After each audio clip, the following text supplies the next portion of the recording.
Hi friends, welcome to our channel. అందరూ బాగున్నారా?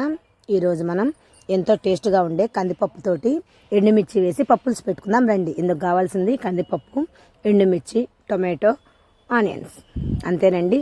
కొంచెం పసుపు వేసుకోవాలి. కందిపప్పు బాగా కడిగి కుక్కర్లో వేసేసుకొని కొంచెం పసుపు వేసేసుకోవాలి. ఇప్పుడు ఎండుమిర్చి, టొమాటో, ఆనియన్స్ మొత్తం వేసి కుక్కర్ పెట్టేసేయాలండి. ఒక 5 విజిల్స్ రానివ్వాలి.